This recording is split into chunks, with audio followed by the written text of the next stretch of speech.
Right, lads, welcome to On the Bench LFC. So, yeah, hope you're all having a wicked day. And I want to just say quickly thank you to everyone that is a subscriber on the channel. The support's been massive, like from the very beginning. I've been doing it for over a couple of months now, and yeah, the videos get loads of comments, and they get loads of likes, loads of support, and that. And I just want to say thank you, guys. I ain't said thank you in a little bit, so I wanted to make sure that you guys know how much I appreciate you. I've got a lot to talk about in today's video, so I'm going to get on with it, really, because I took some notes down because there's a lot really going on around Liverpool. Considering it's the international break, it's good that we got things to talk about, you know. Clear the palate, lads. God, the weather's shit here, mate. It's proper grey. I'm in my car, like, because I'm so busy. But yeah, so I want to say quickly, Kolo Touré is now the assistant boss for Ivory Coast, which that's brilliant, guys. I know he's not a Liverpool player anymore, but he was one of my favourites. He's a legend in his own rights. And yeah, I just want to say I hope that all goes well for him and wish him the best. Like, it's really good to see him go into it. Obviously, he's a commander. He's captain material. And the fact that he's an assistant boss now, he's obviously going to go into management. And he'd be a fantastic manager for the future, guys. So just wanted to quickly say that. Want to do a shout out for Kolo, you know.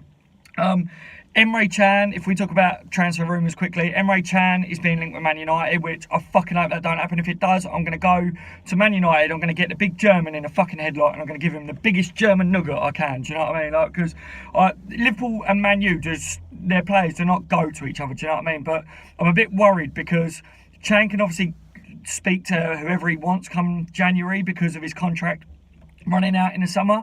So that is a major concern for me, and I hope that it doesn't happen, because I think if he goes to Man United, he's a quality player and it'd do really well for him, and it's another big strong midfielder that they've got to strengthen their team, and it does worry me. I hope that it doesn't happen, but let me know in the comment section down below your views on it.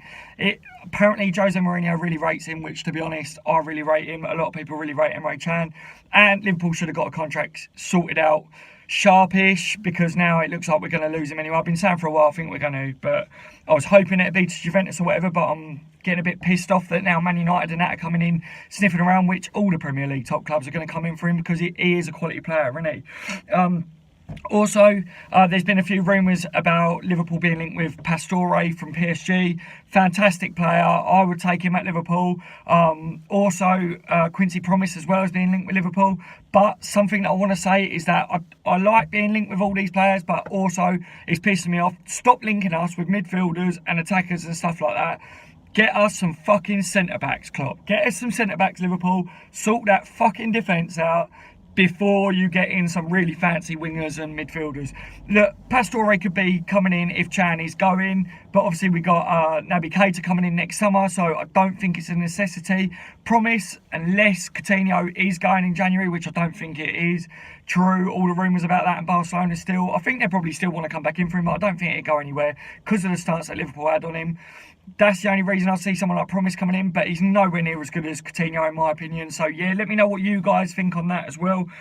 Speaking of Coutinho, there's been a lot going around that he had to take oxygen after the Brazil game. Don't worry guys, it's not an injury worry or anything like that. It's not that his health's bad. It's literally because, if I look here, I've written it down, the stadium is 11,932 feet above sea level. So it's one of the highest stadiums above sea level that professional footballers can play in. So he wasn't the only player that took oxygen. A few of them did, just as a precaution to make sure that they was all right, like after the game, if you know what I mean. So at least they're taking the steps to make sure that the players are good and healthy and stuff. So yeah, I've seen a few people go, oh my God, what's wrong with Coutinho? Yeah, typical, he's gone on international and now he's not going to be available for Man United. But yeah, it's just a precaution, guys, and it wasn't just Coutinho, so I just wanted to update you guys on that. Speaking about Man United a bit more as well, the fucking scum.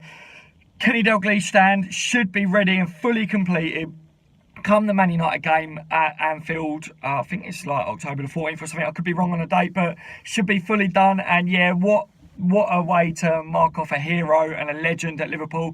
He's give him a fucking stand at Anfield, do you know what I mean? Yeah, like, I'm really happy that he's got his name stand and that, and yeah, can't wait to see that. Obviously it'd be good for Liverpool going forwards and against Man United as well. It's good to unveil something, gives us a bit more hype for the game, doesn't it, as well? Going to talk a little bit about Danny Ward has had his say on young Woodburn. Woodburn is being really highly spoken about at the moment by a lot of professionals. A lot of people saying that he could go on to emulate Gareth Bale. Look, he's not a Gareth Bale type of player. He's very different in his own right. Yes, he's a quality player, but Gareth Bale he was a defender, then turned attacker and was basically Tottenham inside out when he was there, and he's gone on to Real Madrid. Woodburn's not at that level yet, but I'd love to see him get up to that level. He's a different type of player, but he's fantastic. Danny Ward says he's that good that he doesn't even know what Woodburn's best position is, so that's really good to hear that he can play really well in a number of positions. Any of you guys that follow like the youngsters and that and have been following Woodburn and everything obviously know that he's very talented and can play midfield, play wing, whatever. He's just an all-round good player, but I don't want to see him rushed into the first team, guys. He's a fantastic player. There's a lot of hype around him. He's doing really well for Wales and that, isn't he? But yeah, just a little bit worried that he'll do like a Raheem Sterling and let it go to his head. I don't think he will, because he seems like a good lad. He's not that type of dickhead like Sterling is that will let it get to his head too much. But yeah, fantastic to hear all these rave reviews about the young lad at the moment. Right, what else have we got? Also, I want to say that there's been a lot of criticism being thrown at Joel Matip at the moment, saying he's not good enough, saying that he's part of Liverpool's defensive problems. Look, shut the fuck up.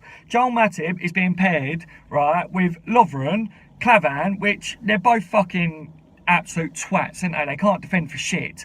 Like, let's face it, you guys know my view on Lovren. He was a good defender, and he will be a good defender if he goes someone else, but he don't suit our tactics. You can't slate Joel Matip. He's been our best fucking defender for a long time now. He's not had a proper... The whole defensive line has been chopped and changed so much that you can't criticise Joel Matip for the performances of Liverpool defence of late. It's not his problem. And for any of you that think that he is shit, then I'm sorry, but we had a really good fucking signing in Joel Matip. He was a quality defender. He is a quality defender. And if he wasn't in our team, then we would concede a lot more goals than what we do already.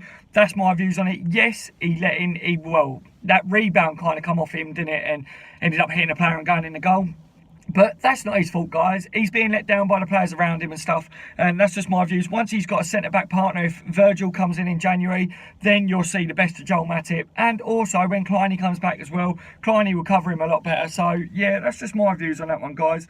Marko Grujic goes back to play for the under-23s because he wants to help bridge the gap between that and the first team at Liverpool. Obviously, he's not getting a look in at the moment. He's a quality player for the future, but at the moment, he needs to work on his defensive side of his game. For me, he's got a good finish on him and he gets into the right areas, but defensively he lunges in too much for my personal liking, so he needs to work on that. So it's good to see him get some game time for the under-23s. Also, talking about squad players, Danny Ings, even though he's linked with like Leeds and a move away from Liverpool, has said that he will find a way to make it work at Liverpool. He's worked his fucking socks off, any guys. Let's face it, Danny Ings is a really hard worker on the pitch and off the pitch with the injuries that he's had. He's had a bit of misfortune, and let's face it, but he's done his best to get back. I like his attitude that he's saying he will make it work at Liverpool. Too many times we've seen players go, oh yeah, like, if I get my chance, then I'll play to the best of my capabilities. But Danny Ings is like, I want to fight for it. I will make it work at Liverpool. He's just really positive, and it's good to have that around the other lads as well in the squad, let alone that going onto the pitch, like, for him, if you know what I mean. Like, I really want to see Danny Ings stay at Liverpool and give it his best shot. Yes, he's not a world-class striker at the moment, but what he does bring to Liverpool is that determination. And yeah, I'm really happy at the moment that there's players like Danny Ings in the squad that really want to give it their all and fight to play for Liverpool Football Club. That's what we've been lacking, is that passion for a long time. And I'm glad to see that we've got a player like that in there. And with our Daniel Sturridge and that's playing up top, Danny Ings could get a look in. He just needs some game time, doesn't he? So cup games and that could feature. And yeah, see how he does, guys. So that's pretty much sums up what I wanted to talk about in this video. Obviously, it's been a bit of a long one. That's why I've tried to bullet point and summarise it as much as I can, because it's quite a lot. But leave a thumbs up on the video, guys. If we can hit 20 likes in this video, that would mean a lot, guys. I'm going to start doing goals and that for likes that I want to get on the videos and everything. That would mean a lot, guys, if we could hit that. Also, subscribe to the channel if you haven't already. I said about the streams, guys, I know some of you have been saying, oh, you're not streaming as much. I'm really busy with work, guys, and obviously work is more important. This isn't my job, this is just what I do to help you guys out and for a bit of a hobby. But I will be doing streams, but it just won't be as regular as what it was before. Be 1 or 2 times a week. And yeah, when I hit 1,000 subscribers, we're going to do like a party stream, and we're going to have music playing and all that shit, and taking requests and that. It should be good, guys. So yeah, subscribe to the channel if you haven't already, and get involved in that. It'd be really cool.